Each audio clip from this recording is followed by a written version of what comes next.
Trigger point है actually वो, क्योंकि जैसे बोलते हैं ना कि सारे फीमेल्स की प्रेगनेंसी एक जैसी नहीं होती, और वैसे बात हुआ कि नॉर्मल वोमिटिंग जो एक कॉमन सिम्टम है वहां से शुरू हुआ, लेकिन वो स्टॉप ही नहीं हुआ। वो इतना ज्यादा था कि मुझे डिहाइड्रेशन तक होने लगा बाद में, रह ही रीजन नहीं रहा क्या था। था इसका? क्या रीजन था इसका? वॉमिट मेरी बॉडी में रुक नहीं रहा था। वो कोविड का टाइम था, तो बहुत ज्यादा बाहर जाना और ये सब चीजें पॉसिबल नहीं थी। उस टाइम पे मेरा हीमोग्लोबिन नॉर्मली उस केस में सिजेरियन करते नहीं, बट ये इमरजेंसी केस था तो उस टाइम में मुझे किया। एंड देन मुझे ना बेल्स पल्सी हो गया। That seven.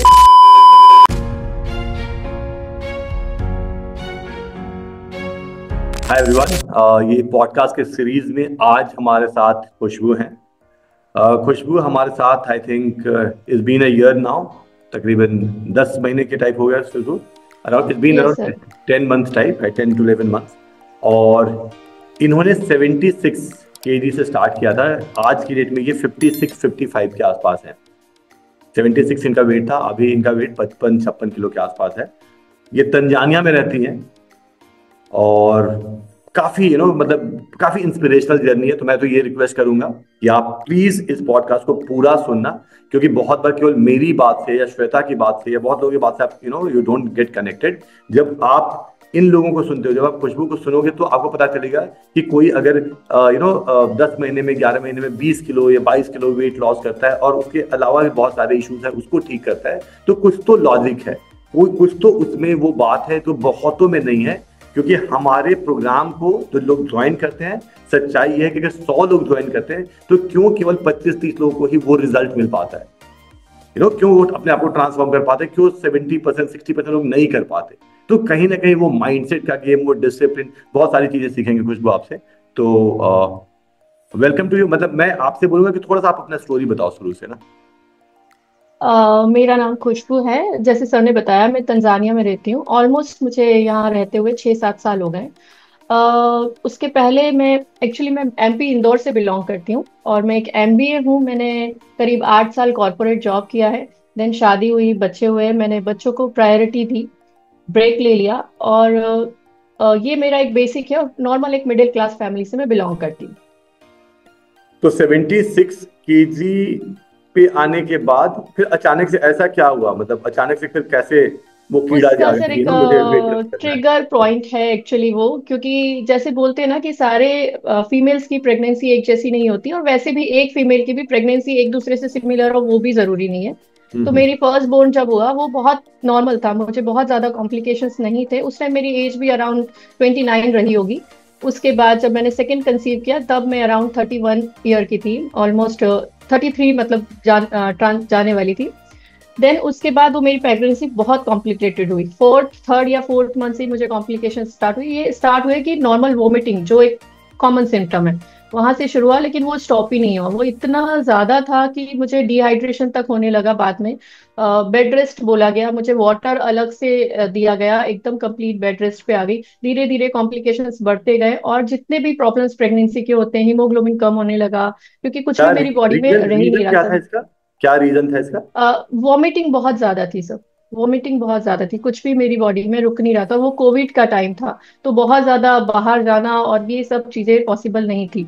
तो घर में ही रह के जो भी सब चीजें चल रही थी, जैसे तैसे करके वो टाइम तो हमने निकाला। 2 महीने में बेड रेस्ट पे थी। उसके हम्म।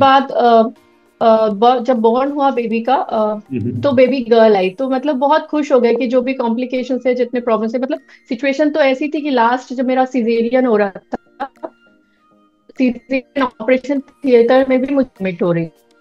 फिर बेबी गर्ल आई तो सब लोग, हम बहुत खुश हो गए कि इतना कि चलो जो भी था पिछला सब भूल गए। फिर उसके बाद मतलब कहानी वहां स्टॉप नहीं हुई। ट्रिगर पॉइंट तो ये हुआ कि जब हम 1 वीक हुआ, क्योंकि अल्ट्रा बहुत ज्यादा वीकनेस थी। जब मेरा सीजर हुआ तब भी मेरा हीमोग्लोबिन बहुत कम था। उस टाइम पे मेरा हीमोग्लोबिन नॉर्मली उस केस में सिजेरियन करते नहीं, बट ये इमरजेंसी केस था तो उस टाइम में मुझे किया। एंड देन मुझे ना बेल्स पल्सी हो गया। शायद 7 या 6 या 7 डेज ही था, 6 या 7। मुझे याद है मैं पानी पी रही थी और वो गिर रहा था ना। जनरली क्या होता है प्रेगनेंसी के बाद, जो इनिशियल पीरियड होता है, लिक्विड दिया जाता है। तो मैं हम्म। लिक्विड दलिया खाया और पानी में पी रही थी, वो गिरने लगा। मेरी सिस्टर थी साथ में। तो मतलब वो बहुत थोड़ी देर के बाद देखा आफ्टरनून में कि कुछ तो गड़बड़ है, मेरा फेस टिल्ट होने लगा, मतलब टिल्ट होता गया। आफ्टरनून तक, इवनिंग तक काफी टिल्ट हो गया वो। देन रियलाइज हुआ कि कुछ तो फेस में गड़बड़ हो गया है। देन तुरंत हम डॉक्टर के पास गए। डॉक्टर ने कहा it is a Bell's palsy. ये एक टेम्पररी पैरालिसिस है एक साइड, जिसमें आपका पूरा फेस टिल्ट हो जाता है, आईज पूरी ड्रॉप हो जाती है, मतलब कोई सेंस नहीं रहता है वन साइड में। सो ये हुआ, लेकिन वो सिचुएशन ऐसी थी कि बच्ची है बहुत छोटी, घर पे पास में कोई है नहीं आपके। मेरी छोटी सिस्टर आई थी, मतलब एक फीमेल के लिए उस टाइम पे मेरी एज 31 जैसे मैंने बताया वही रही होगी। फैमिली जस्ट शुरू हुई है, और आपका मतलब फेस से तो भले कैसा भी हो, लेकिन हर एक फीमेल को होता है कि जब मैं आईने में देखूं तो अपने आप को एटलीस्ट कोई तो कॉन्फिडेंस आया। और उस टाइम पे मतलब लगा कि आगे की लाइफ अब क्या होगी, कुछ समझ ही नहीं आ रहा था। बहुत रोना भी आता था, बहुत डिप्रेस्ड हुआ। डॉक्टर के पास गए, उन्होंने कहा कि जितना आप टेंशन लोगे ये और चीजें वर्स्ट होंगी। तो बहुत कंसल्टेशन किए, न्यूरो सर्जन के पास गए, ईएनटी के पास गए, मतलब ऑलमोस्ट जो करना चाहिए था वो सब कर लिया। एंड देन धीरे धीरे रिकवरी स्टार्ट हुई। उस पीरियड को करीब करीब 6-8 महीने लगे।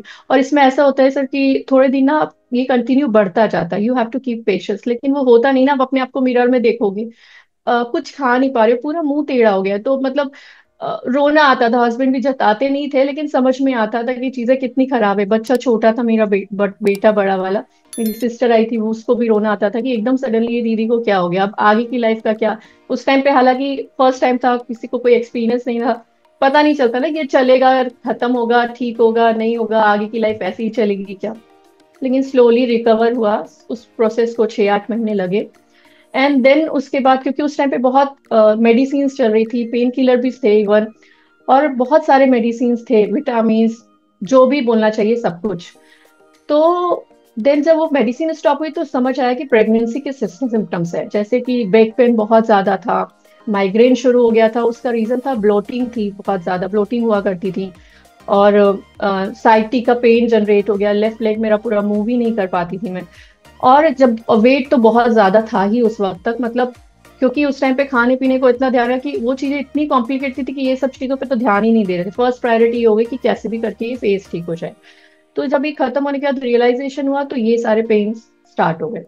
तो नॉर्मल लाइफ चल रही थी बच्चों के साथ, चलो ये तो थोड़ा सा रिलीफ हो गया था कि ठीक हो गया है। लेकिन ये सारे सिम्टम्स इतने ज्यादा होते थे कि मुझे माइग्रेन तो ऐसे होता था कि मतलब मुझे समझ नहीं आता था क्या करूँ, कि सर फोड़ लूं अपना, इतना दर्द करता था। और ये धीरे धीरे बढ़ते बढ़ते ना मुझे वॉमिटिंग शुरू हो गई। कि और जनरली ये इवनिंग में जनरेट होता था, रात को सोने के पहले मैं वॉमिट कर देती हूँ।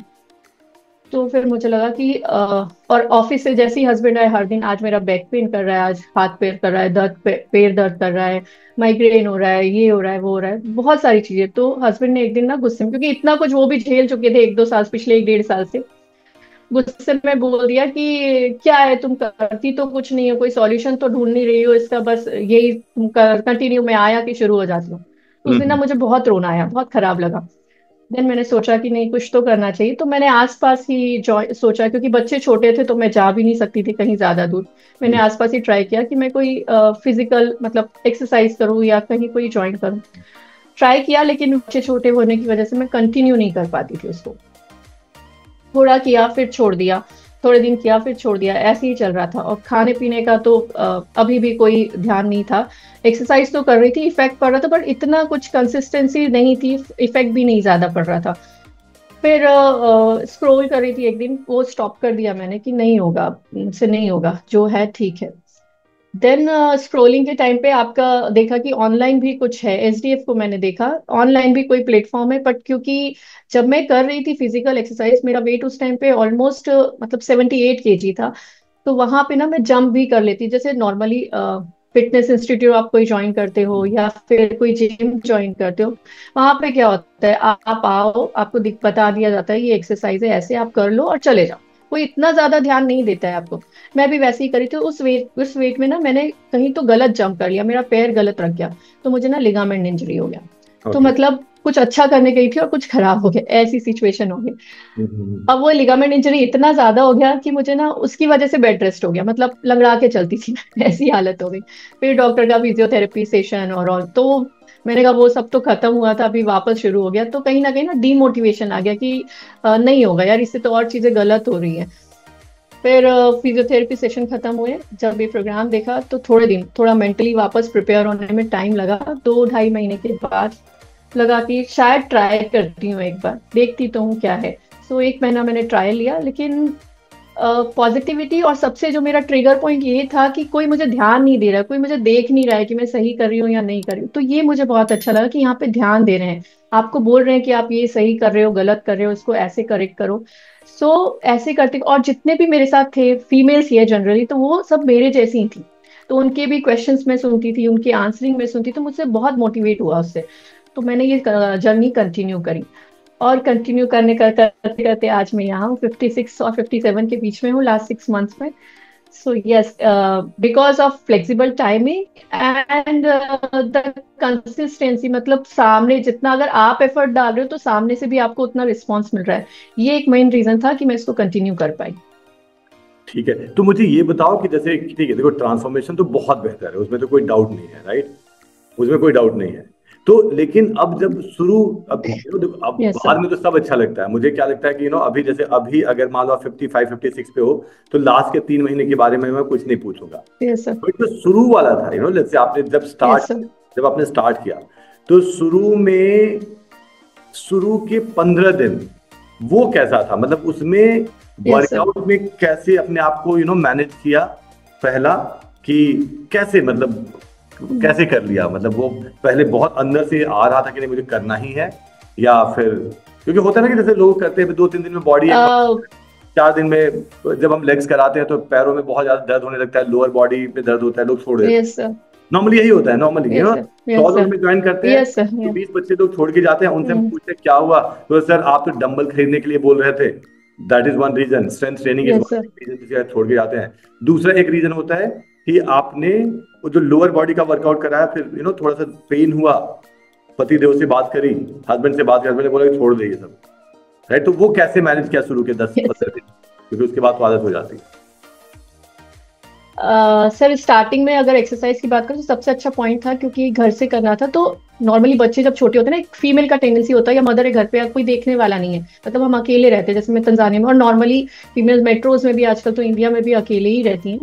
तो उस टाइम पे क्या होता है, आपके माइंड में होता है कि आप कहीं जा रहे हो बाहर, तो आपको प्रिपेयर होके जाना है, बच्चों के लिए भी सब कुछ रेडी करके, मतलब इतना नहीं होता है कि आप ऑब्वियसली इनिशियली गए हो थक के आओगे, तो आप उनके लिए मील प्रिपेयर कर लो, या आपको प्लानिंग करनी पड़ती है अगले 2 घंटे 3 घंटे की, और उसके पहले भी। तो ये सबसे अच्छी चीज थी कि यहाँ पे बस थोड़ा सा ध्यान रखना है कॉन्शियस कि आप कुछ हैवी नहीं खाना है एक्सरसाइज के पहले, बस लॉग इन किया और स्टार्ट कर दिया। तो ये एक बहुत अच्छा पॉइंट था, इसने मुझे काफी हेल्प किया। लेकिन इनिशियली हाँ, बॉडी एक और ये सब तो बहुत ज्यादा होता था, और लोअर बॉडी में तो मतलब जान निकल जाती थी। बट उसका हाँ ये है, क्योंकि हस्बैंड ने काफी सपोर्ट किया, उन्होंने कहा कि कुछ भी थोड़े दिन होगा, फिर ठीक हो जाएगा। इवन सेशंस में भी हम यही सुनते थे। और सबसे अच्छी बात थी कि एक थेरेपेटिक सेशन जो आप देते हो वो बहुत ही अच्छा है। सो इनिशियली मैंने कुछ दिन वो ट्राई किया, वीकेंड्स पे जो थेरेपेटिक सेशंस होते हैं। सो उससे भी मुझे काफी हेल्प मिली अपने उस पेन को रिलीव करने के लिए, या मोटिवेटेड रहने के लिए थ्रू आउट द जर्नी। ठीक है। दूसरा ये भी इंपॉर्टेंट है कि जब डाइट प्लान के बारे में बात करते हैं, ट्रांसफॉर्मेशन की बात कर रहे हैं, तो ट्रांसफॉर्मेशन दो चीज यस होगा, सर। राइट? कि आपका workout, yes sir. Physical activity, और फिर diet plan also, and then your discipline, yeah. Right? Sleep and everything. तो यस ये सर। डाइट प्लान में भी बहुत दिक्कत आती है ना शुरू में। Yes sir. अब मान लो पिछले 4 महीने से आप क्या खा रहे हो, ये तो सब आसान है, यस सर। लेकिन शुरू का वो जो पहला 15 20 दिन था, यस सर। उसमें कैसे या। मैनेज किया डाइट? मतलब अगर हमने बोला कि थोड़ा पोर्शन कंट्रोल करो, या हमने बोला प्रोटीन थोड़ा बढ़ाओ, या शाम के यस सर। 7 8 बजे डिनर कर लो, तो वो सब कैसे किया? वो सर कैसे किया? इसको, ये तो बहुत ट्रिकी पार्ट है, और यस इतना डिफिकल्ट नहीं, बट इनिशियली मुझे लगता था ये बहुत डिफिकल्ट है, बहुत डिफिकल्ट है, कैसे होगा। लेकिन हाँ, मैं स्टेप बाय स्टेप जैसे बताऊंगी कि इनिशियली ब्रेकफास्ट का टाइम है, क्योंकि बच्चे उस टाइम मेरे छोटे थे, तो उन्होंने खाना शुरू किया, तो नॉर्मली हम सोचते कि फिंगर फूड थे। तो बहुत ज्यादा मॉडिफिकेशंस नहीं किए मैंने, थोड़े थोड़े शुरू किए। मैंने पराठा बनाना शुरू किया, और अपने लिए उसके लिए मैंने ट्राई किया कि मैं कम घी में बनाऊं या बिना घी में बनाऊं, जहां हो सकता था कम घी यूज किया, बिना घी यूज किया। आलू बिल्कुल एलिमिनेट कर दिया, और शायद कोई सब्जी बची होगी जिसका मैंने पराठा नहीं बनाया। ऑलमोस्ट एवरी सब्जी का मैंने बना दिया। उसके अलावा जो छोटे छोटे, जैसे मैंने कहा मैं एमपी से बिलोंग करती हूँ, तो वहां पे पोहा जलेबी तो मतलब उसके बिना तो यस यस यस। मतलब शुरुआत ही ऐसे होती, टन्स ऑफ पोहा लोग खा जाते हैं मॉर्निंग ब्रेकफास्ट में। लेकिन लेकिन ना उसको थोड़ा सा बनाने का तरीका चेंज किया, उसमें मैंने वेजिटेबल्स ऐड किए।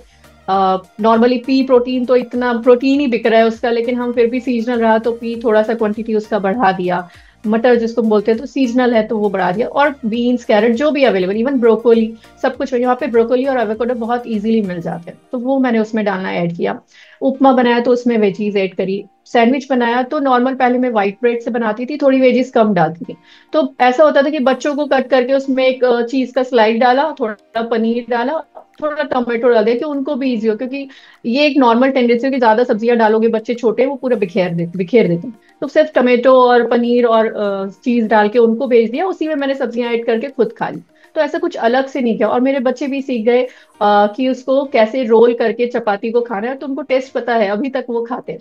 ये ब्रेकफास्ट की बात हुई। उसके बाद लंच में आने के बाद मैंने दाल को ऐड किया, दही को ऐड किया। सबसे मेजर मोर इम्पोर्टेंट था कि क्योंकि मैं इंडिया से बाहर हूँ, मैं नॉर्मली फोन पे बात करते हुए खाना खाती थी, तो मुझे पता ही नहीं होता था कितना खा लेती थी। और दूसरा पॉइंट, बच्चों के साथ खाती थी, तो बच्चों के साथ साथ खाते खाते खुद का तो खा लिया, उनका बचा हुआ वो भी खा लिया। एक नॉर्मल मिडिल क्लास की क्यों हम्म। डालना है, चलो बचा हुआ वो भी खा। शायद जो भी छोटे बच्चे जिनकी होंगी वो माएँ कनेक्ट कर सकती है कि खा लेते हैं, वो बच्चों का क्यों छोड़ना है उनकी प्लेट से जो भी बचा है। Yes yes. तो उसको ऐसे मॉडिफाई किया कि पहला तो फोन बिल्कुल नहीं मैं यूज करूंगी जब मैं खाना खाऊंगी। दूसरी बात, मैं बच्चों को खिला दूंगी, उसके बाद उनके बचे हुए मैं अपनी थाली बना के फिर खाऊंगी। तो मैं एक देखती थी ना नॉर्मल ग्रुप में कि लोग भेजते हैं पिक्चर, मैंने सही बताऊं तो इनिशियली कोई पिक्चर नहीं भेजी, क्योंकि मैं ऐसे ही खा रही थी। बट हाँ, उससे मुझे गाइडेंस काफी मिला, और उसमें करेक्शंस जब होते थे कि ये कम है ये ज्यादा है, तो मैंने कुछ दिन ट्राई किया। मैं नहीं बोलूंगी मैंने बहुत लंबे टाइम तक भेजा, लेकिन हाँ कुछ टाइम तक मैंने भेजा, मुझे करेक्शंस मिल गए कि हाँ मैं ये चीजें गलत कर रही हूँ, इसको ठीक करना है, तो वो मैंने धीरे धीरे फिर मॉडिफाई करना शुरू कर दिया। उसके बाद इवनिंग स्नैक्स में जनरली हम हल्दीराम का पैकेट खोल के, चना तो खा ही रहे थे, बट हल्दीराम का वो नमकीन वाला उसको मैंने रिप्लेस कर दिया नॉर्मल रोस्टेड चना से या मखाना से। ममरा जो होता है वो, उसको मैं थोड़ा सा उसमें वेजीज कट करके भेल टाइप का बना लिया, वो खा लिया। और सबसे बड़ा मोर मोर इम्पोर्टेंट, इवनिंग और मॉर्निंग का चाय। मैं बहुत ज्यादा चाय पीती हूँ, चाय के बिना रह नहीं सकती, ऐसी वाली हालत थी। तो बट उसका एक मेजर, मुझे कभी नहीं बोला गया कि आप चाय छोड़ दो। उसमें मैंने मॉडिफिकेशंस क्या किए कि पहले मैं पूरा कप भर के चाय पीती थी, उसकी क्वांटिटी कम कर दी, शुगर कम कर दिया। तो उससे ये है कि मैं अभी तक उसको कंटिन्यू, और मुझे कभी कभी लगता है कि यार मतलब मैं क्या कर क्यों पी रही थी, अभी तो मैं ज्यादा चाय पी भी नहीं सकती, ऐसी वाली हालत हो। पर मैं क्यों पी रही थी उस टाइम, मुझे कोई भी कभी भी अगर चाय के लिए बोले रेडी। लेकिन हाँ, मैं मॉर्निंग इवनिंग में लेती हूँ, क्वांटिटी कम कर दी, शुगर कम कर दिया, और दूसरा मोर इम्पोर्टेंट कि गैप बढ़ा दिया। मैं कभी भी ब्रेकफास्ट के साथ चाय नहीं पीती या इवनिंग स्नैक्स के साथ चाय नहीं पड़ती, थोड़ा आधा घंटा 20 मिनट का गैप रखती हूँ, उसके बाद फिर मैं चाय लेती हूँ। डिनर की बात हुई तो डिनर नॉर्मली सजेस्ट तो किया जाता है कि सूप ले लो, या कभी कभी सूप ले लो आप थोड़ा सा, 1 महीने के बाद। इनिशियली तो आप ठीक है चपाती पे ही बोलते हैं, तो सच बताऊं तो मैंने आज तक चपाती ही खाई है, रिप्लेसमेंट ये किया है कि एक रोटी तो मैं खाती हूँ। पर हाँ, कभी बाजरे की खा ली, कभी ज्वार की खा ली, कभी मक्की की खा ली। और दूसरा ना, मैंने ज्यादातर दाल बनाई रात को, सूप तो नहीं बोल सकते उसको, दाल है, उसमें मैंने सारी सब्जियां डाल दी, क्योंकि उसमें मैं सलाद ऐड नहीं कर रही हूँ, तो ऑलमोस्ट सारी सब्जी मैंने अपने दाल में ही डाल दी। और कभी कभी मिक्स दाल बना ली, तो ये मेरा रूटीन है कि मैं नॉर्मली रात को कोई ना कोई दाल बनाती हूँ, क्या या टाइम फिर पे खिचड़ी डिनर, बनाई, डिनर दलिया डिनर बनाया। किस टाइम पे, व्हाट टाइम? डिनर का सर, हाँ डिनर तक जैसे मैं आई तो पहले हम लोग, क्योंकि हस्बैंड आते थे यहाँ पे 6:30 बजे तक, तो हमको लगता था फैमिली टाइम है, उस टाइम पे 6:30 बजे हस्बैंड आएंगे, तब मैं चाय पीऊंगी, थोड़ी देर बैठेंगे बात करेंगे, और फिर डिनर करते करते 9 बज जाती थी। तो 9 को थोड़ा सा पहले कुछ दिनों तक मैंने 8:30 किया, कि थोड़ा सा प्रेफर कर लिया। थोड़ा सा मुझे लगा कि इम्पैक्ट आ रहा है, वजन कम हो रहा है, और बार बार ये, क्योंकि जैसे कल क्वेश्चन आंसर सेशन भी होते हैं, तो थोड़ा सा फिर मैंने और उसको रिड्यूस करा, मैं 8 तक आई। 8 बजे तक हमने आए, फिर सोचा कि जैसे फैमिली टाइम है, तो फैमिली टाइम तो चाहिए, हस्बैंड वाइफ हम हैं, तो क्योंकि मेरा वॉकिंग नहीं हो पा रहा है, मैं बाहर नहीं निकल पा रही हूँ, तो फिर हमने डिसाइड किया कि 7:45 8 के बीच में लंच कर डिनर कर लेंगे, और उसके बाद हम शाम को घूमने जाएंगे। शाम को मतलब पास में यही नीचे, कभी कभी रेन हुआ तो पार्किंग में, अदरवाइज बाहर मेन रोड पे, जो साइड में थोड़ा सा रोड है जहाँ पे ज्यादा चलता नहीं। बच्चे साइकिल चलाते थे, मैं अपना वॉकिंग करती थी, हम लोग हस्बैंड वाइफ कभी बात करे या कभी वॉकिंग करा रुका, तो ऐसे करके 30 मिनट्स। तो मेरा कहीं ना कहीं जो स्टेप काउंटिंग था, 10,000 तो नहीं बोलूंगी होता था, बट हाँ 5,000 6,000 तक मैं कर लेती थी। और दूसरा जो हमको लगता था कि नहीं यार एक जगह बैठ के ही हम फैमिली टाइम बिता सकते हैं, तो वो एक मेंटेलिटी चेंज हुई यस कि नहीं ये यस भी एक तरीका है। बच्चों को भी मजा आने लगा। यस बच्चों को भी मजा आने लगा कि चलो हम बाइसिकल चला रहे हैं, घूम रहे हैं, तो उनके साथ रन कर लिया। कभी कभी बाहर ज्यादा रेन हुई, पार्किंग में हम काफी बड़ी है तो फुटबॉल लेके चले गए, उनके साथ खेल लिया। तो ऐसे ऐसे करके धीरे आज भी वही रूटीन चल रहा है, 7:45 से 8 के बीच में डिनर करते हैं और उसके बाद हम ऐसे फैमिली टाइम बिताते हैं कि चलो उस टाइम पे हम फोन नहीं लेके जाएंगे नीचे, फोन अपने घर छोड़ के जाते हैं, and then we spend 40 minutes 1 hour there. Perfect है, so perfect. I this is the think way. ये और मतलब इनिशियली हाँ ये होता था कि मुझे कभी ना कभी जैसे अब जल्दी खाना शुरू किया तो भूख तो लगती थी रात को कभी कभी, तो उस टाइम पे मैंने आधा ग्लास दूध ले लिया कभी, अगर बहुत ही ज्यादा हुआ। और क्योंकि माइग्रेन था तो मुझे ना नॉर्मल हर्बल टी में हिबिस्कस टी मुझे ज्यादा अच्छी लगती थी, तो मैं वो ले लेती थी कभी कभी रात को सोने के टाइम। परफेक्ट। ये जो आपने बताया ना, जो रात वाला कि 8 o'clock जो फैमिली टाइम वाला, क्योंकि this is something which needs to be yeah learn by many, क्योंकि बहुत सारे लोगों की दिक्कत है। I think which everybody should learn this. क्योंकि अगर मैं अपनी बात करूं या जो भी थोड़े से फिटनेस फ्रीक होते हैं तो वो ये बहुत करते हैं कि हमें, मान लो कि एग्जांपल दे रहा हूँ कि हमारे पास खैर स्पेस ज्यादा है, तो हम तो आंगन बड़ा है, छत बड़ा है, तो हम तो नॉर्मल अपने छत पे भी टहल रहे हैं। लेकिन ये टहल रहे हैं, वो फिक्स है कि रात में, जैसे एग्जांपल दे रहा हूँ हाँ। कि 9 to 9:30 9:40, अगर मैं 30-40 मिनट का टाइम बताऊं, ज्यादा नहीं, 30-40-45 मिनट, 30 to 45 मिनट्स, हाँ राइट। उतना ही तो वो होता है। सब लोग ही हम्म। टहलते ही हैं, टहलते ही हैं। मतलब मैं भी, मेरी वाइफ भी, बच्चों को भी सर अभी आदत हो गई, मेरी मतलब मम्मी भी। वो भी तो बोलते हैं वो, अगर टाइम हो गया। हाँ हाँ, तो हम्म। वो बहुत बेहतर है कि दैट इज हाउ। इवन जैसे वीकेंड के लिए, इसमें मैं सभी के लिए ऐड करना चाहूंगा कि जो जो लोग यहाँ दिल्ली एनसीआर में, इंडिया में रह रहे हैं, सभी के लिए कि जैसे सैटरडे संडे, राइट। तो अगर आपके पास 2 दिन है तब, और इवन एक दिन है तब, आप समझो कि समर विंटर है, इस समय यहाँ पे विंटर है। विंटर में इससे बढ़िया क्या हो सकता है कि आप संडे को, मैं जल्दीबाजी भी नहीं कर रहा, मैं आई एम नॉट सेइंग कि जल्दी सुबह उठ के निकल जाओ, नहीं। संडे है, संडे को आप आराम से घर पे ये करा, ब्रेकफास्ट वगैरह भी मान लो कर लिया, ब्रेकफास्ट भी कर लिया, राइट। आप आराम से 11 साढ़े 11 बजे बाद कोई भी टाइम निकालो, 2-2.5 घंटे के लिए कोई पार्क वार्क में जाओ, धूप भी होगी, आप घूमो, खेलो कूदो, जो करना है करो, लेकिन इस तरीके से टाइम स्पेंड कर लो, बच्चा, एवरीबॉडी विल बी हैप्पी, और आपका हेल्थ का भी थोड़ा थोड़ा तो कुछ हो जाएगा, राइट। तो दिस इसमें इज भी सर मैं समथिंग। ऐड करना चाहूंगी कि जैसे जनरली इंडिया में पार्क्स वगैरह बहुत होते हैं, यहाँ पे पार्क तो इतने नहीं लेकिन बीचेस बहुत है, मतलब आसपास आप जाओगे बहुत बीचेस है। तो हमने ये बना लिया कि चलो सैटरडे संडे, और एवरी एवरी वीकेंड पे जाना भी इतना नहीं होता है, क्योंकि 1 hour तो लगता है एटलीस्ट जाने में कोई भी, और बहुत नियर जाओगे तो अभी जैसे अभी की बात बताऊं, अभी मेरे बच्चे बीच ही गए हुए हैं, तो इट वेरी नियर, मतलब कन्वीनियंट है, तो वहां पे बच्चे सैंड में खेलते हैं, हम लोग वॉक करते हैं, तो वो भी एक मतलब काफी नेचर के करीब है। आप नेचुरल चीजें, जब वो रेत नीचे पैर के नीचे से निकलती है, इट्स वेरी मतलब पीसफुल है, माइंड को बहुत अच्छा लगता है, बहुत ही अच्छी वो एक फीलिंग है। और दूसरा एक जो बोलते हैं कि फैमिली टाइम इवनिंग में, तो मुझे पहले लगता था कि नहीं मतलब एक साथ बैठे हैं बात कर रहे हैं, सोफे बस बैठे ही हैं कुछ कर नहीं रहे, but it is better way. ये करने के बाद रियलाइज हुआ कि नहीं ये भी एक तरीका है, और इससे हम बेटर बहुत सारी चीजें हम डिस्कशन कर लेते हैं ड्यूरिंग द वॉकिंग करते टाइम ही, बच्चे अपना खेल रहे हैं और हम कर रहे हैं, या फिर कभी कोई बच्चों के साथ खेल लिया। So yes, this is the better way to do एक दिस। एक और क्वेश्चन है जो कि मतलब सभी का रहेगा, कि जैसे मैंने बोला कि एक तो शुरू में कैसे मैनेज करते हैं वर्कआउट को, ये बात कर ली, डाइट को बात की। एक और दिक्कत आती है कि जैसे शुरू में ना, मतलब मान लो मैं इंडिया की बात करूं, हिंदुस्तान में 90% जो लोग हैं जो वेजिटेरियन है, और 90% हम्म। वेजिटेरियन में जितने वेजिटेरियन है उसमें मेजोरिटी प्रोटीन बहुत कम लेते हैं, प्रोटीन डेफिशिएंसी काफी रहती है, राइट। Yes sir. तो जब मैंने या। आपको प्रोटीन के लिए बोला होगा, जब हमारे न्यूट्रिशनिस्ट ने, डाइटिशियन ने बोला होगा कि प्रोटीन की यस सर। क्वांटिटी बढ़ाओ, प्रोटीन की क्वांटिटी हम्म। बढ़ाओ आप अपने हर मील में, तो वो कैसे यस वो सर। मैनेज या। कर लिया, या शुरू में लग रहा था कि नहीं यार ये तो हो ही नहीं सकता, या हस्बैंड की तरफ से कोई ऑब्जेक्शन आया, या स्टार्टिंग आपके में अपने अंदर से कोई ऑब्जेक्शन आया, उसको कैसे किया?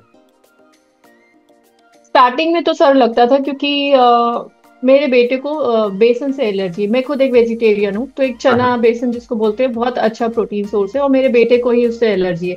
तो अगर ठीक मुझे है। कुछ बनाना है तो उसके लिए अलग बनाना है, तो एक वो एक कंसर्न मतलब चैलेंज था, लेकिन स्लोली मैंने उसको किया कि नहीं यार वो नहीं तो एटलीस्ट कुछ अलग ट्राई करेंगे। और बहुत सारे सोर्सेस है, मैंने सोया को ज्यादा इंक्लूड किया अपने उसमें, लोबिया और जो ब्लैक आई बीन्स होते हैं, जहाँ लोबिया, राजमा, इन सबको ज्यादा इंक्लूड किया कि ठीक है, चनाई तो एक नहीं है ना, और भी बहुत सारे ऑप्शंस है, तो उसको कॉम्बिनेशन में यूज करना। ये एक्चुअली सारा गाइडेंस नॉलेज मुझे यहीं से मिला। बहुत सारे ऑप्शन लगता है कि कुछ नहीं है, पर एक बार जब आप करने लगो ना, तो बहुत सारे ऑप्शंस निकल के आ जाते हैं।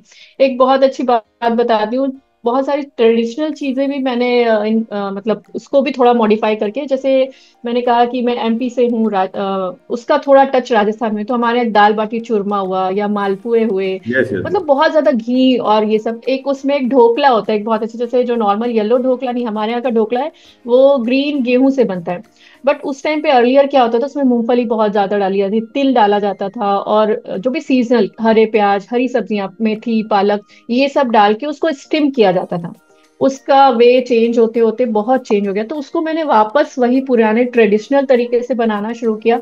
तो वो उसमें भी कहीं ना कहीं आपने, क्योंकि वो ग्रीन गेहूं है, नॉर्मल वो गेहूं नहीं है, वो हरे गेहूं जब उस टाइम पे होते हैं उसको ड्राई करके बनाया जाता है। और प्रोटीन के लिए तो जैसे मैंने बताया कि पनीर, यहाँ पे टोफू बहुत इजीली अवेलेबल नहीं है, तो मैंने सोया और मल्टीपल दाल्स को मिक्स करके बनाना शुरू किया, जो मैंने स्टार्टिंग में बताया कि डिनर में मैं जनरली वही लेती थी।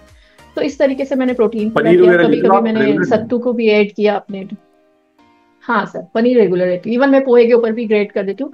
बट एक टाइम होता है कि बहुत ज्यादा लेते लेते ना आप ऊब जाते हो कि अब नहीं, तो थोड़ा सोया की टिक्की बना ली, चने की टिक्की बना ली, मूंग की टिक्की बना ली, और मतलब वो मजा आने लगा करते करते। इनिशियली आपको लगता है कि ये सब क्या है, लेकिन पता लगता है कि वो वही सबसे अच्छा टेस्ट है, उसके अलावा कुछ और पसंद नहीं आता फिर। जी।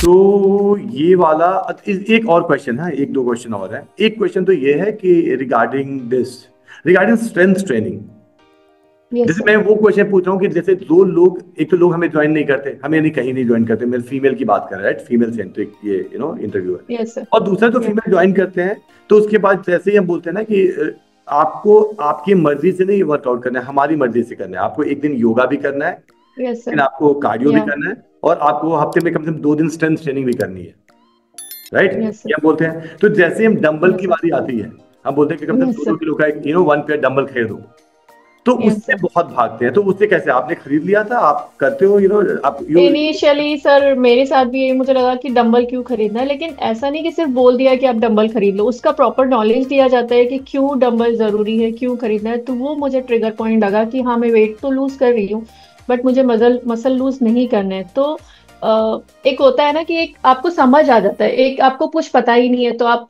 ऐसे ही बोल रहे हो कि क्यों खरीदना है, क्यों खरीदना है। लेकिन आपको जब कोई प्रॉपर समझा रहा है, गाइड कर रहा है, तो देन यू विल नो, और उसके बाद भी आप नहीं खरीद रहे हो, तो मतलब फिर तो प्रॉब्लम है कहीं ना कहीं। सो यस, मुझे समझ आया। मैंने इनिशियली कुछ दिन बॉटल से किया, लेकिन वो तो स्टार्टिंग में तो बॉटल ही बहुत हेवी लगती थी। धीरे से फिर मैं 2 kg पे आई। अब जब 2 kg पे आई तो वो बहुत हेवी लगता था मुझे, मुझसे होता ही नहीं था। उस दिन मेरे हाथ काफी दर्द करेंगे, पैर बहुत दर्द करेंगे। तो यस, मैंने 1 1.5 महीने तो वैसे ही चलाया, लेकिन उससे मजा आने लगा फिर करके। मतलब खुद को एक अंदर से स्ट्रेंथ फील होती है कि नहीं, आज मैंने कुछ अच्छा किया, या एक अजीब सा कॉन्फिडेंस आने लगा। तो जब वो डंबल मुझे थोड़े दिन के बाद लाइट लगने लगे, तो then I reach switch to 4 kg, and I have 6 kg also that I use in lower body. So yes, धीरे धीरे इंप्रूवमेंट, बट इनिशियली काफी डिफिकल्ट था। क्वेश्चन यही था कि क्यों लेना है, बट या प्रॉपर गाइडेंस की वजह से वो एक मुझे क्लियर हो गया कि क्यों लेना क्योंकि ये बहुत बहुत कॉमन है, जितने लोग ज्वाइन करते हैं उसमें से आधे लोग इसलिए भी है। भाग यस जाते सर। हैं, जो भागते हैं उनके कि sir yes please sir. Cardio करा दो, या। या आप केवल कार्डियो करा, आप dumbbell will not be use. Yes sir.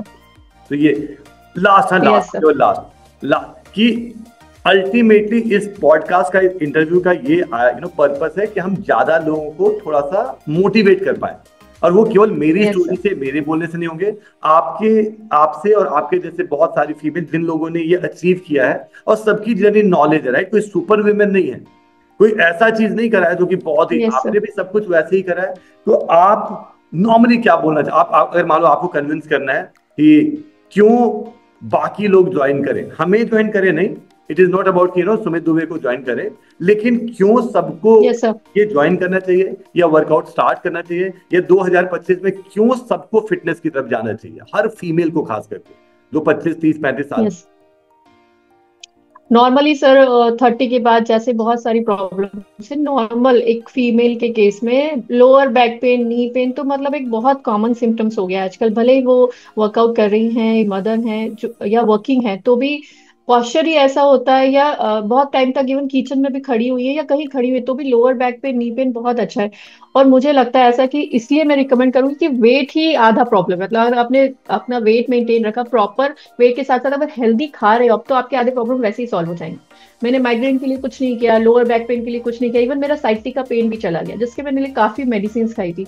तो अगर एक प्रॉपर वे में आप, और ये कोई बहुत डिफिकल्ट नहीं, कोई रॉकेट साइंस नहीं, इनिशियली आपको लगता है कि ये बहुत मुश्किल है, पर धीरे धीरे ना वो हैबिचुअल हो जाता है ये सिर्फ आपके लिए नहीं, आने वाली जनरेशन आपके बच्चों के लिए भी वो काफी हेल्दी है। मेरे बच्चों को अभी तक मैगी का टेस्ट नहीं पता। उनको मैंने ना सिवैया कोई नूडल्स बना के खिलाया तो उनको नाम दे दिया हेल्दी नूडल्स, तो वो आज भी उसको ही फॉलो करते हैं कि मम्मा हेल्दी नूडल्स बना दो।